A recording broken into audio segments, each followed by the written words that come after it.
Welcome back and welcome to 2026. I'm really excited to start today. And again, I'm going to really force myself to do more lives rather than the pre-recorded so that we can gear up a community here and engage together as we move forward. And yes, my team has laughed at me, telling me that the video's been off when I'm switching screens. I don't have everything set up, but this is why we need a team. And yet, as solopreneurs, we can at least get things started. For me, running this company and moving forward, it's really given me a lot of insights in how to roll up my sleeves and just get it done. It's not perfect. None of us are perfect. And yet it's been a wonderful experience to just laugh and think, should I delete it or not? Now, you may have seen on the channel, a lot of the videos have been deleted over the last week and a half. Those are because they didn't quite get started or recorded.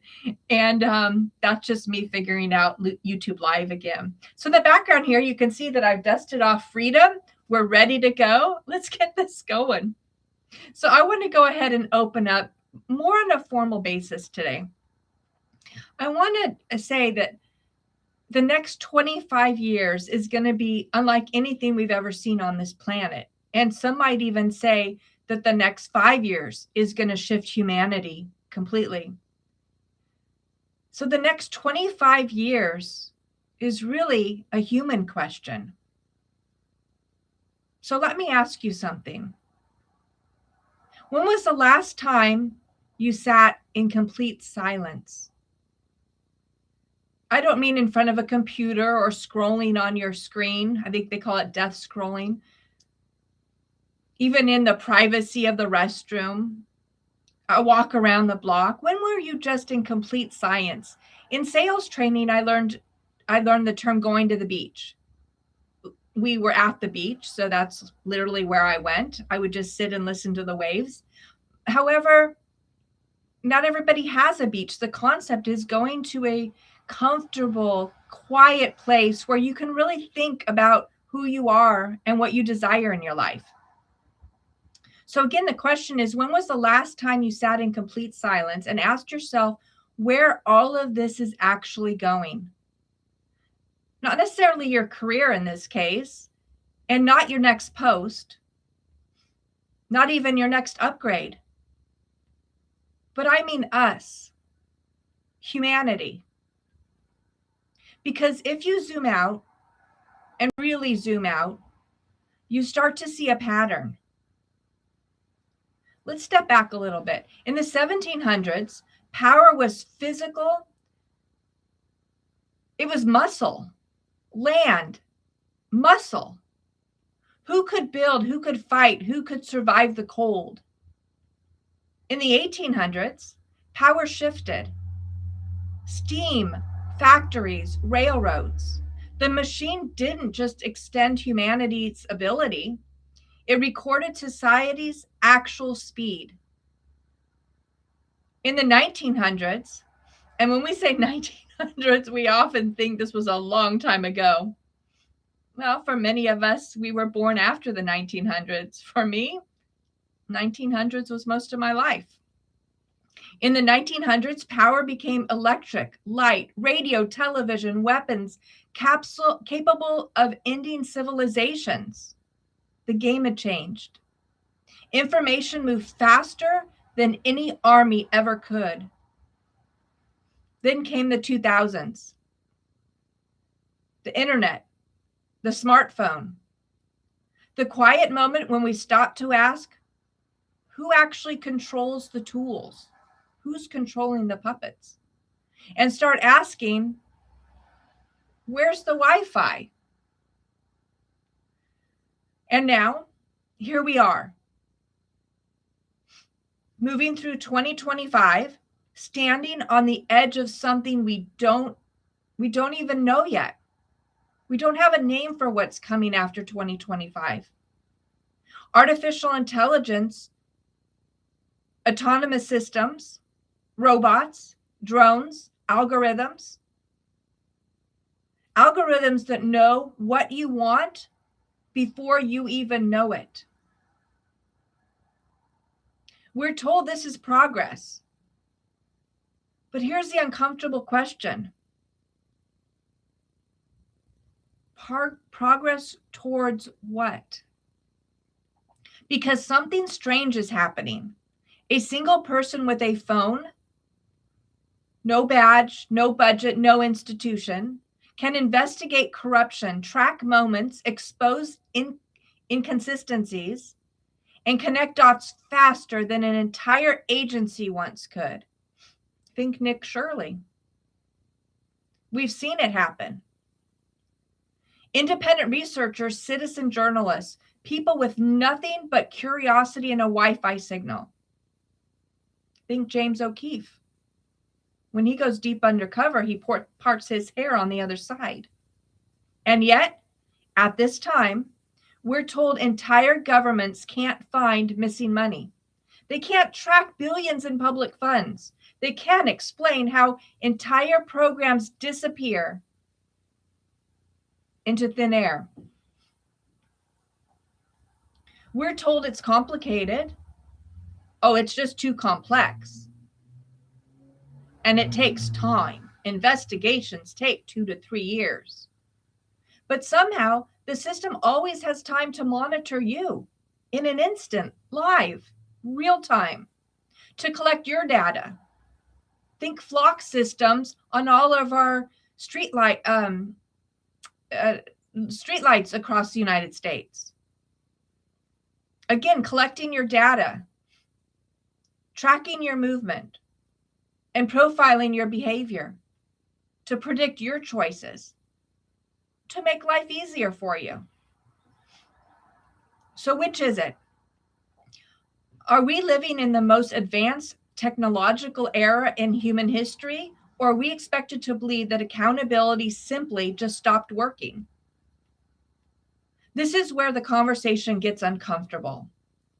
Because when people start asking these questions, and I mean real questions, they're often told, stop, to stop asking.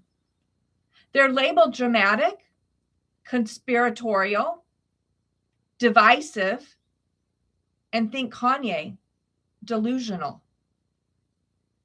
But asking questions is not rebellion. It's how civilization has survived. My younger brother often asks, who was the first person to walk up a cow and think, I'm going to drink that? We're told that technology is neutral, that it's just a tool. But tools shape the hands that use them. And over time, they shape the mind. When algorithms decide what you see, when automation decides who gets hired, when systems decide who gets flagged, frozen, and forgotten, that's just not technology anymore. That's power. And power, once centralized, rarely gives itself back willingly. It's gone forever. So the real issue isn't robots. It's agency. Who decides how technology is deployed, and who benefits when systems fail? Who is accountable when no one can be held accountable? Is Peter Thiel the person we want in charge of that? Because history shows us something very clear. Empires don't collapse all at once. They erode quietly through convenience, complacency, and silence. We're told this is the age of innovation, but innovation without ethics is just acceleration towards an unknown destination. But free us to do what we need to do, what we want to do, is not the goal. But free us to do what is the question. But free us to do what if meaning, work, creativity, and choice are quietly outsourced? Look around at the trust fund children over the years. They're not the happiest. We all need a purpose. We need to roll up our sleeves and have routine. Feel like we're adding to society. It's just not enough to have money to survive. And it's kind of odd that on this planet, nothing is free. Not even the water. So this is not about fear, and none of my conversations ever are. It's about awareness, because the next 25 years will define more than technology. They will define whether humans remain decision makers or data points, whether leadership remains human or algorithmic, whether truth remains something we see or something we're given. And most importantly, whether we choose to participate consciously or drift passionately into a future designed by someone else. Think everyone has a plan. Either you have one for yourself or someone has one for you. So I'll leave you with this. The question isn't whether robots will rise. They already have. The question is, will we rise with intention or be replaced by our own indifference? What will you create in the next 25 years? Being intentional.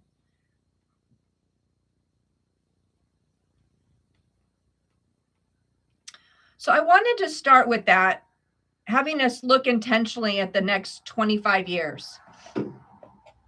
And I'm not going to even try sharing the screen today because we see how well that went yesterday. But I do have some comments around this, and I want to bring this into the real world of what we're actually facing. And as we move forward in 2026 and we're building a new pathway for each of us, how can you take control of the tools that are out there while living your life, not somebody else's life? So there's some concepts I want to look at. I'm going to open with this, and I'm going to wrap up with this as well. As we all know, the concept of DEI, inclusiveness, the trans movement. I really don't think Black Lives Matter quite helped with this, but I think that was part of the intended conversation. It didn't quite go the direction that I believe was planned. But the mass migration around the planet. This is all leading us to a concept of transhumanism. Be accepting of those who aren't just like you. Be accepting of those who are hybrids. Be accepting of the robots. Now, this may seem far-fetched, and if we go back 25 years, this would have been absolutely ridiculous. But there's many cities today that as you drive down the freeway at 65 miles an hour, the cars around you are not being driven by humans. There's many locations now where you can go into a McDonald's and order food and be served with a robot. A lot of the Amazon warehouses are run by robots. And we do know that 25-ish years ago, Samsung, the same Samsung who makes your phones, had autonomous robots, and I say had, I haven't updated, but autonomous robots on the border between North and South Korea. And their only goal was to shoot to unalive, and it made the choice without an operator behind it. And now we have drones in the sky, many autonomous. Now, for a while, they were used in drones overseas, and we were shown that they had a pilot in a building somewhere that monitored it. If we look at MonkeyWorks, they're all over the US skies, as we've lost any level of freedom and privacy. They're so far above our heads, we don't have any way as humans to know that they're there. Except FlightAware and Flight Radar have opened the window to tools that show us what's in our skies, what their patterns are, and what type of data they have the capability to track and grab. They can scrape your phone from the sky. And don't be ridiculous, they're just not scraping your phone. They're scooping thousands at a time, tens of thousands at a time. Playing golf, they can follow that golf ball. That technology is not only here, it's been used for decades and it's perfected. So as we talk again about DEI and trans and immigration, these all became very, very divisive. But what happens when you swing the pendulum one way? It always swings back the other. And the vision is once it swings back the other way, all those robots are going to be lumped in as well. Think iRobot walking among us.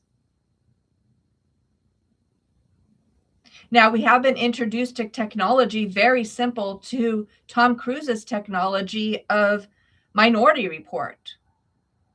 There's a number of agencies that are already using that.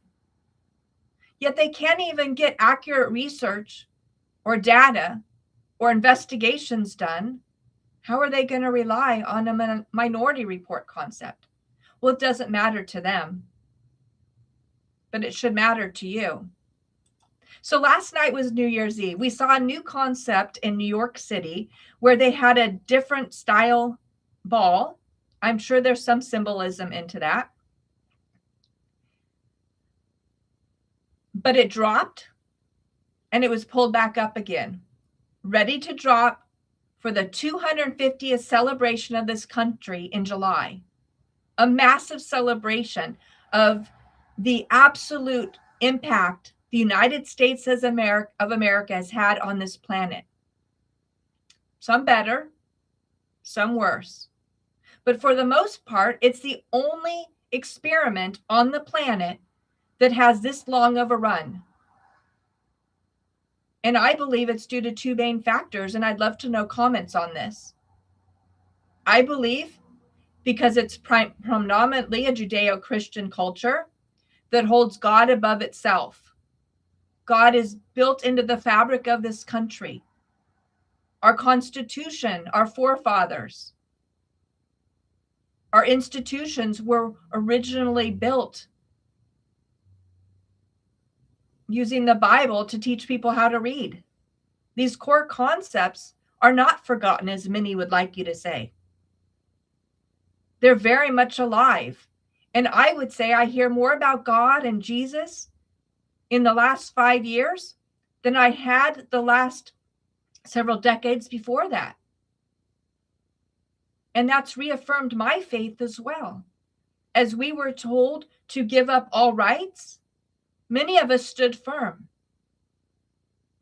Many were severely punished. And it shows once again what we learn about in Ephesians. This isn't a battle between you and I or humanity. But I'm going to be very bummed when I get to heaven and there's a few faces there that I didn't expect. But this is a war of principalities, something in a space that we don't actively see.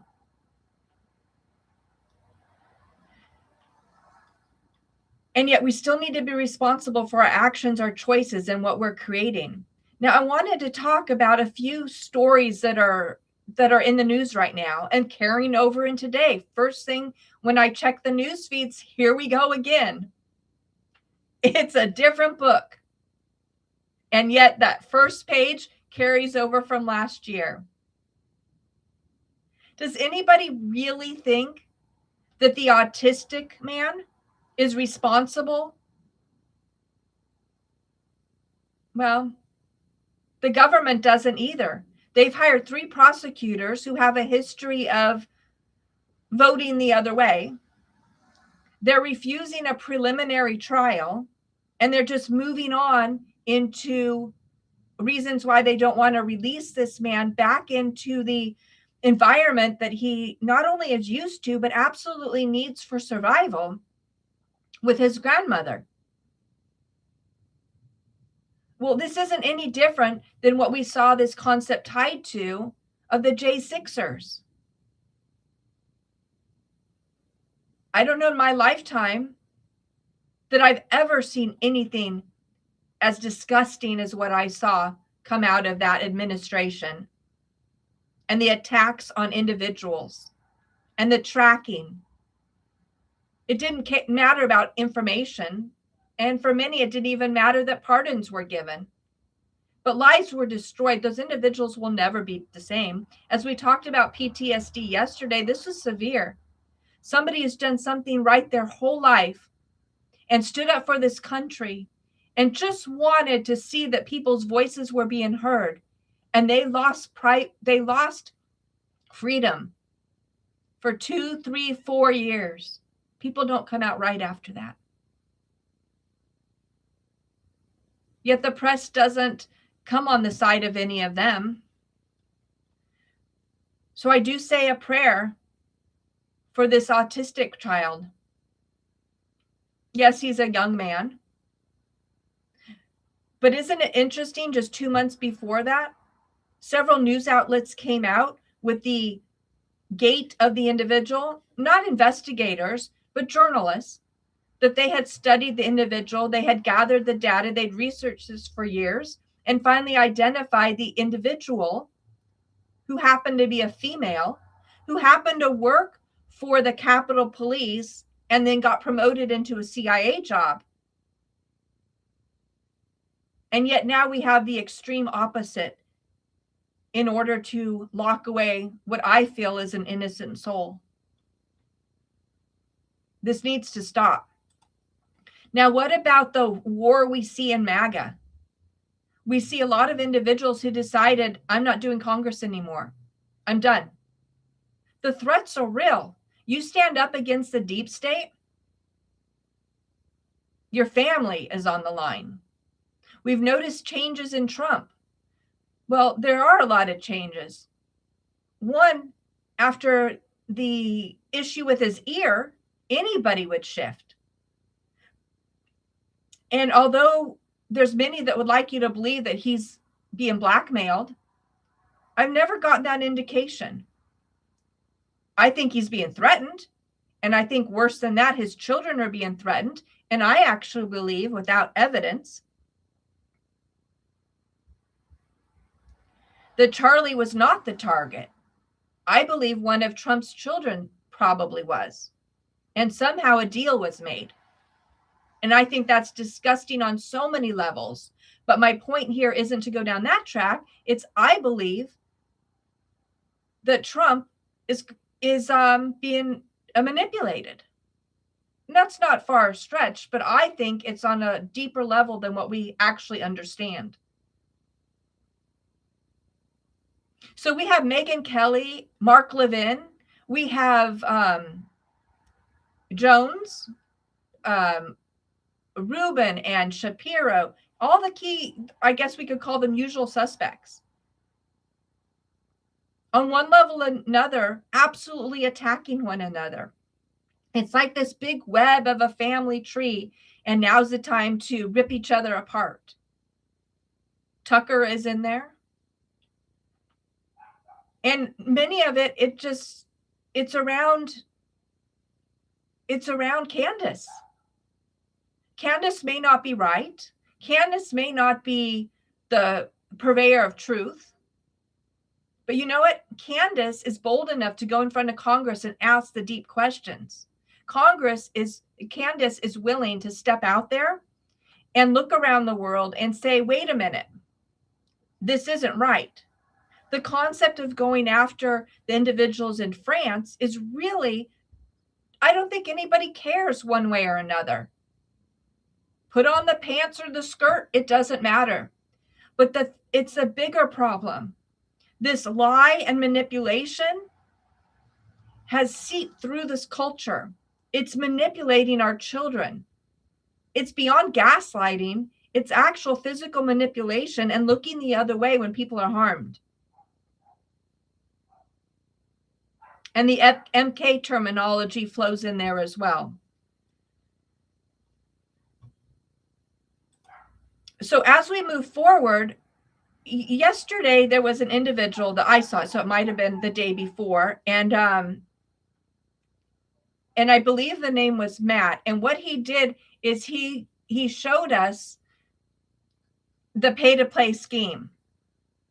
So in this case, the country that everybody is starting to turn away from, was looking at ways to get messages out. Now, we've seen this for a long time. You can go to a site and you can pick up what's called a bounty. And the bounty would be paid so many views for so many dollars. And this is how they can get YouTubers to get the information out and get them paid right away, right there on the bounty. The bounty is put into an escrow account. And as soon as you can prove that the views have happened, then the payment is made. And it's a race.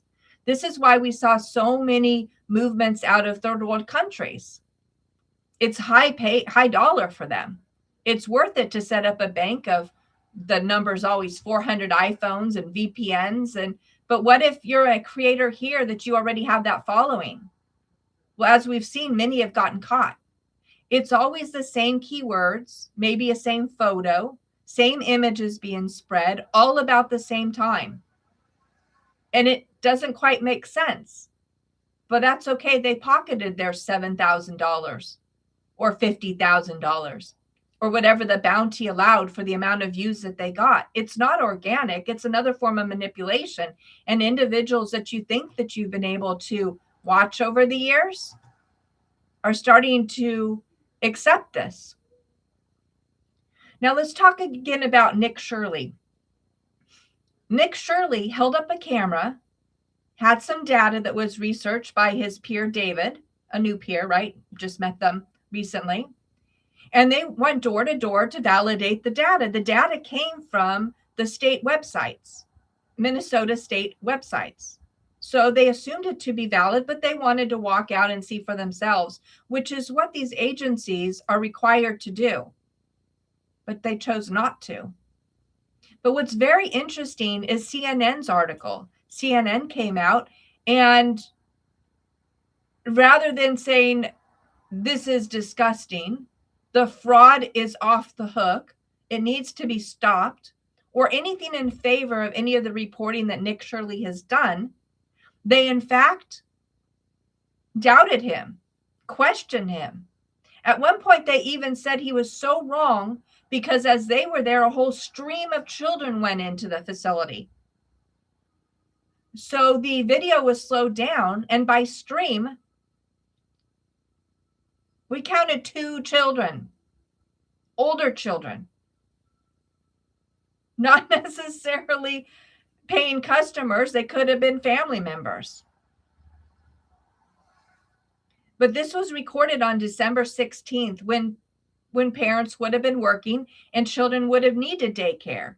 And yet place after place, not only were they not facilities you would want to send your child, in no way would you want your child in a dark room with no playground, blacked out doors where nobody could watch the children to make sure they're safe.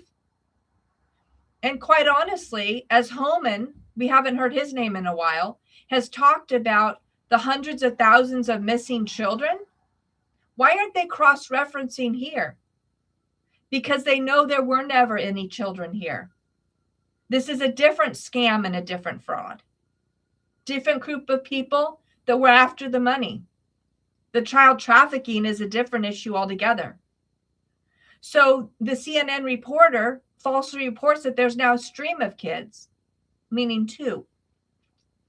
And Nick says all he did was show. He gave the data.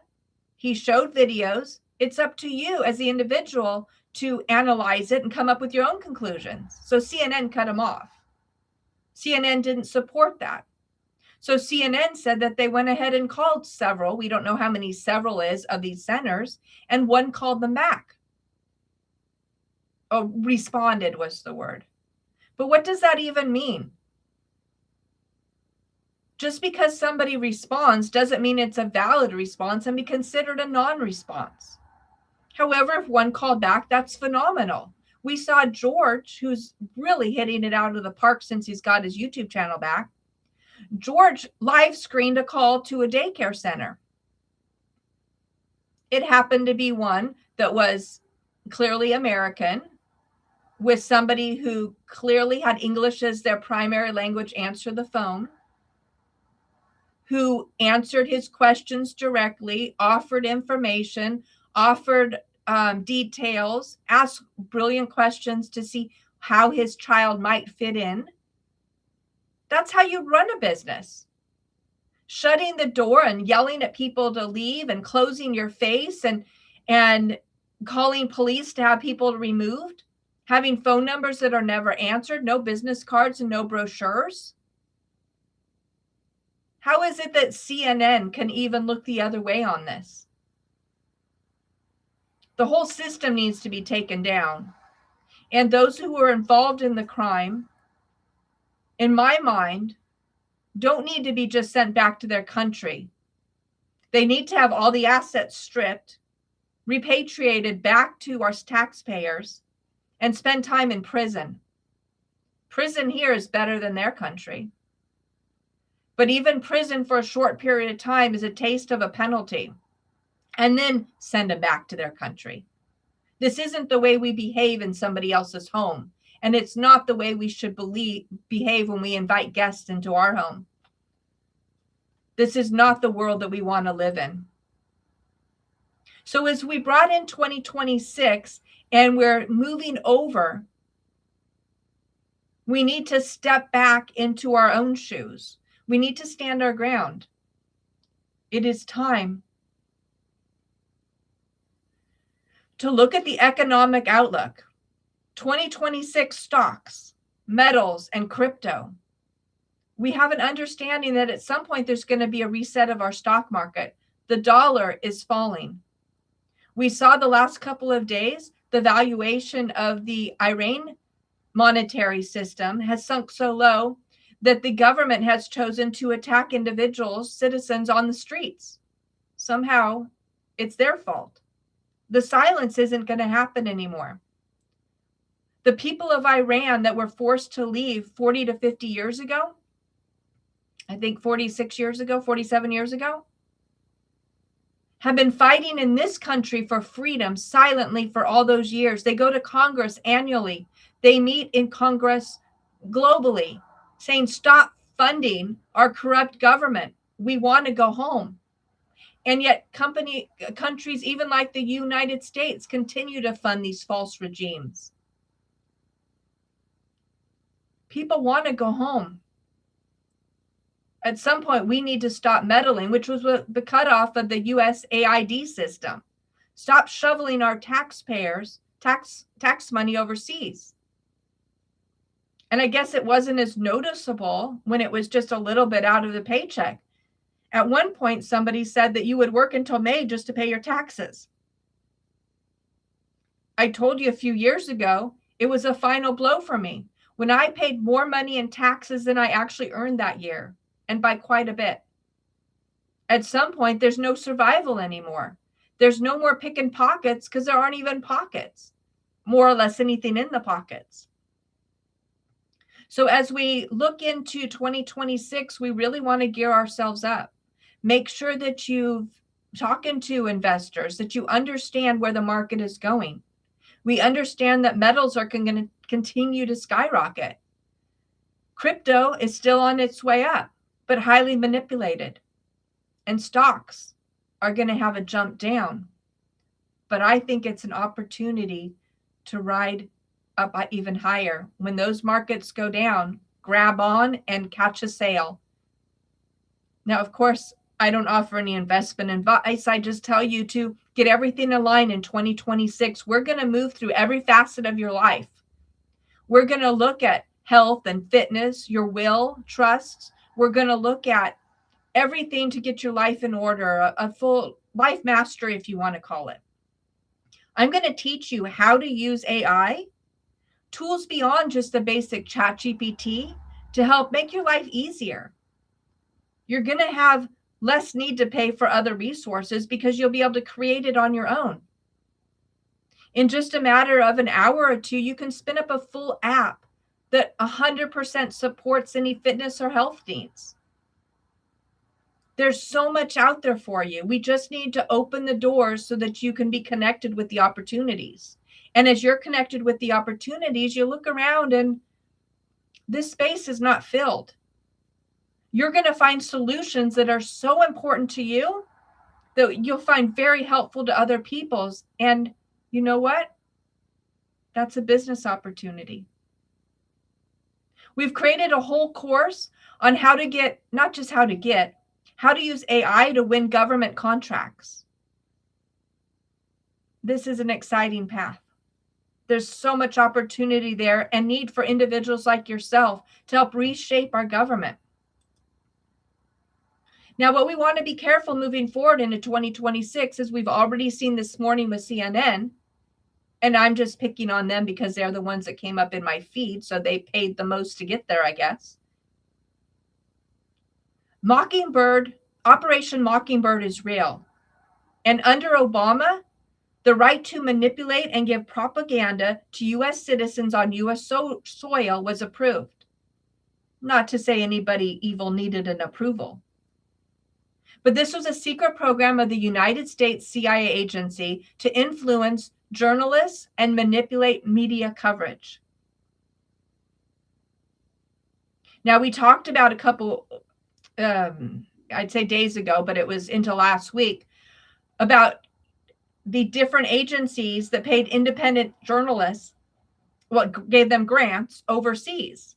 And yet, as we saw, they weren't all that independent. They were really contracts or grants with strings that appeared to be contracts.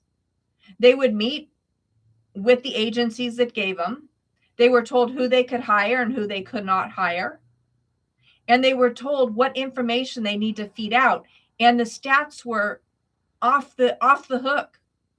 If you want to go back to that video, I'll see if I can get it linked below.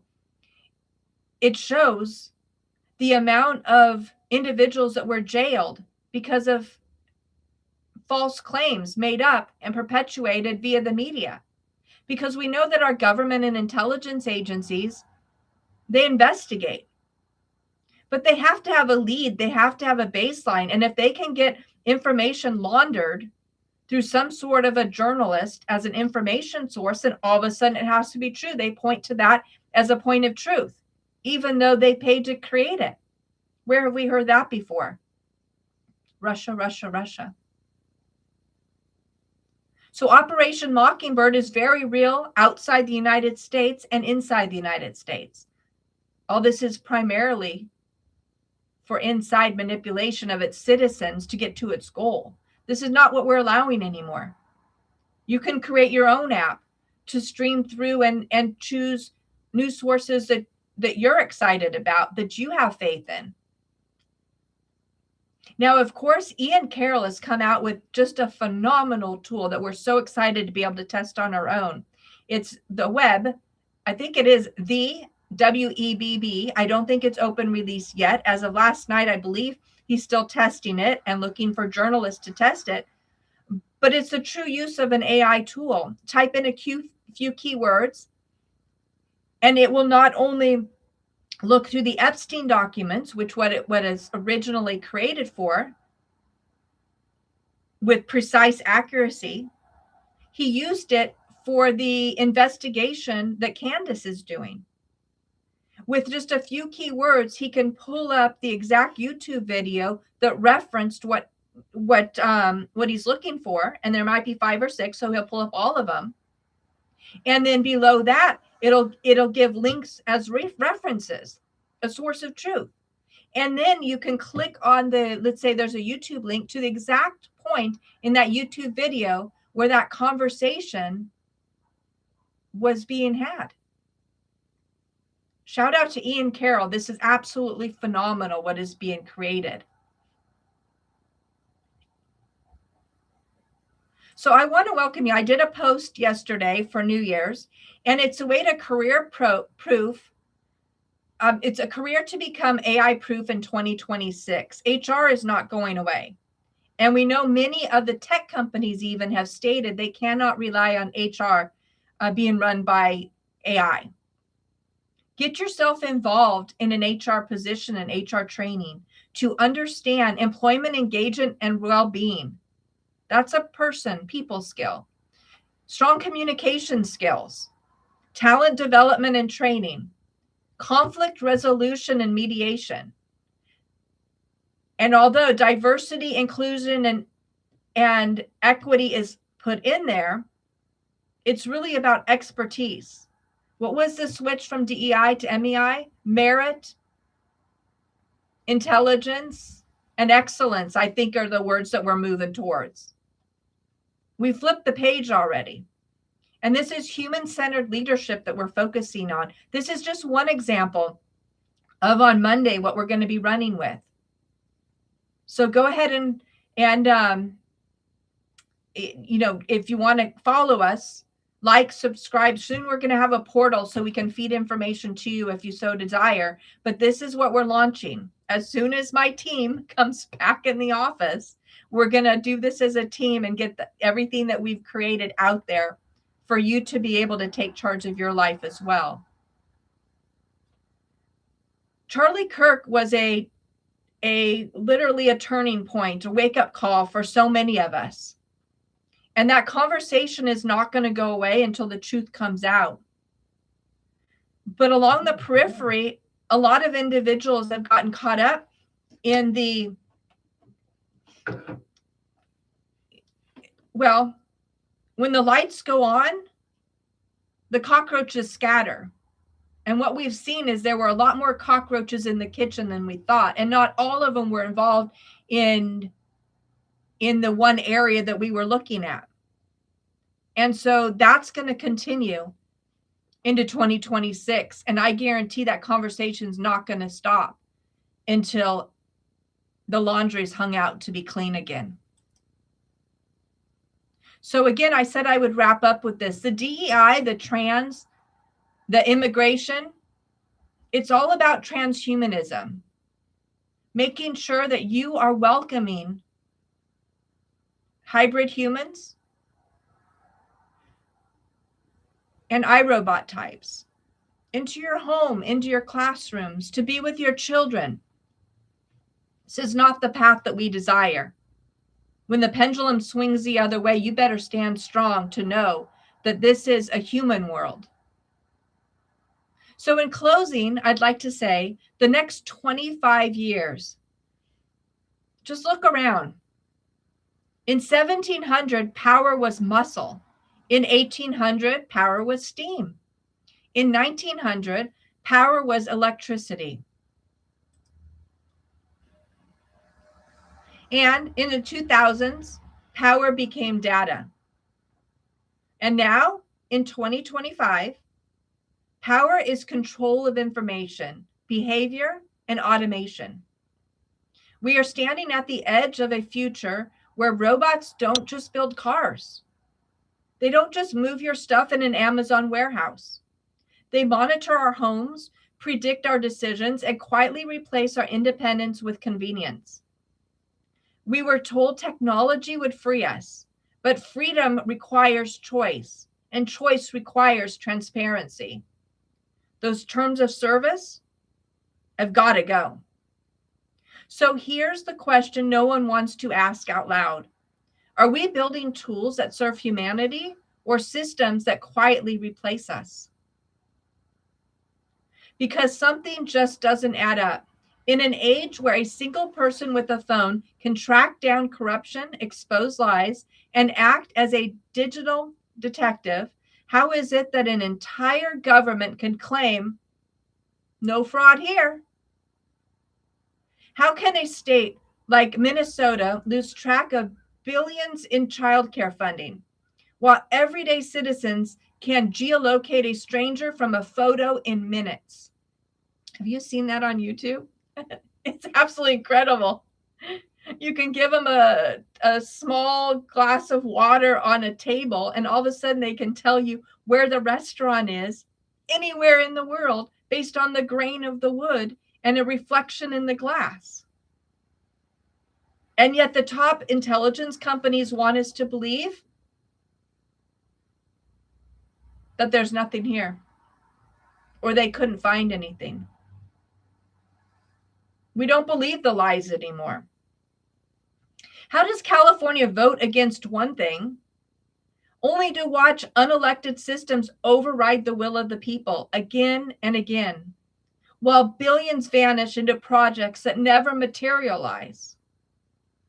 Think the bullet train. And when people ask questions, When they demand accountability, they hold nothing.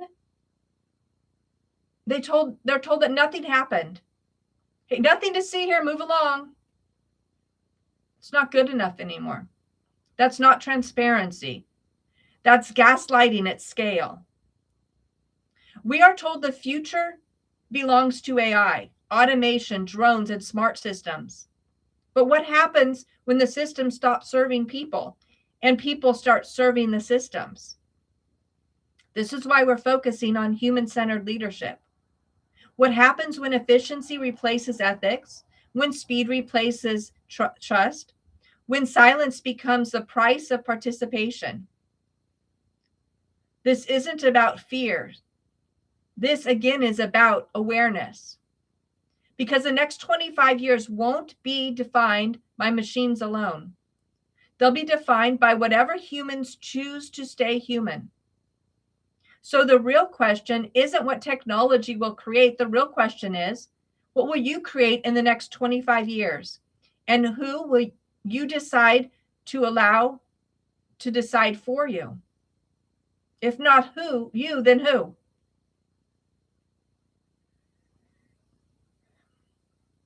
So it's January 1st, 2026. Go ahead and connect. This is going to be a wild ride in 2026 where you are given the choice day after day to choose freedom for you and build a legacy for generations to come. Blessings to you all. See you tomorrow.